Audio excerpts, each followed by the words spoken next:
Buenos dias, or buenas tardes, or buenas noches. Thank you for watching this video. I'll be answering a question from the Netherlands, and it's about coming together as believers. Well, it is true that in the New Testament it is written that believers ought to assemble together. It did not say to assemble together in a building every Sunday. It just said to come together. But a lot of people, they are used to the context that they have been conditioned into. So when someone points something out, they refer back to their expectations. So people that, people that have been conditioned that being a believer means going to church every Sunday or on every Sabbath, every Saturday, when they read in the New Testament that do not neglect your assemblies with one another, they interpreted this as, you see, you need to come together every Sunday or every Sabbath. It's not what it says. It doesn't even say come weekly together. It doesn't even give a time frame. It comes down to the following. As believers in general, you look after one another spiritually. So that's why you need to come together. And in that time, you did not have the internet, you did not have any phones. There were letters you could send, but letters could take weeks or months to arrive. And if you want to send a letter from Europe all the way to somewhere in Asia, it may take even years before it comes. So that's why they had to be physically together. That's why believers in every place would come together. And there's nothing wrong with coming together. That's powerful. But what a lot of people have made of it is you need to come together under some structure.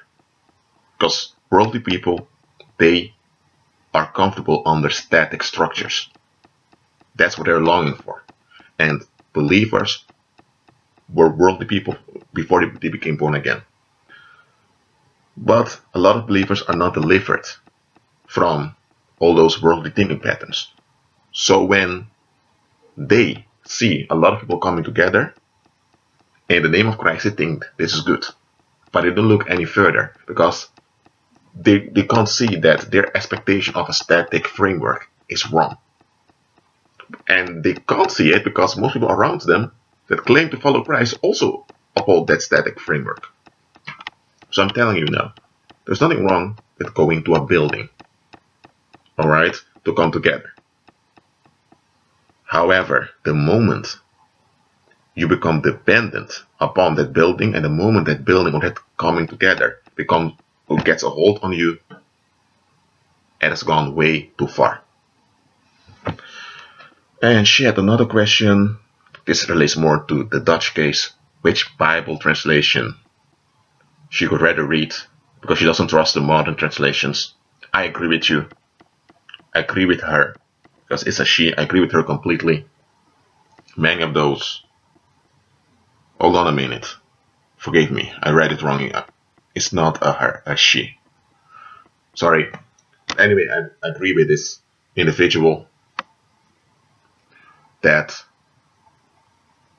the modern versions of the Bible in Dutch, they have a lot of occult influences.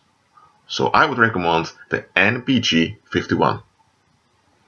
You also have what they call the Statenvertaling, but to keep the Dutch more recent, the NBG of 1951. Here's the thing, folks. A lot of people, when they comment on my YouTube videos, they do it anonymously, so they use a fake name for their account. So it's not always clear for me to see whether it's a he or a she.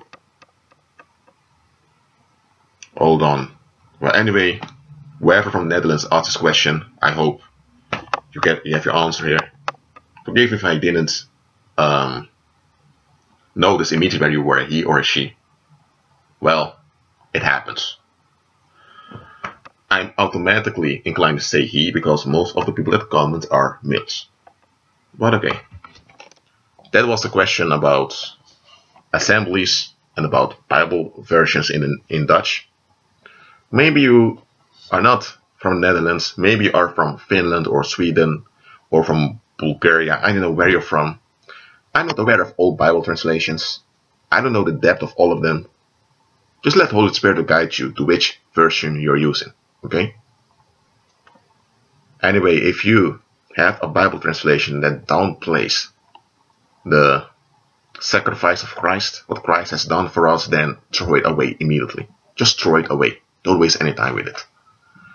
Okay, I'm going to the next question now.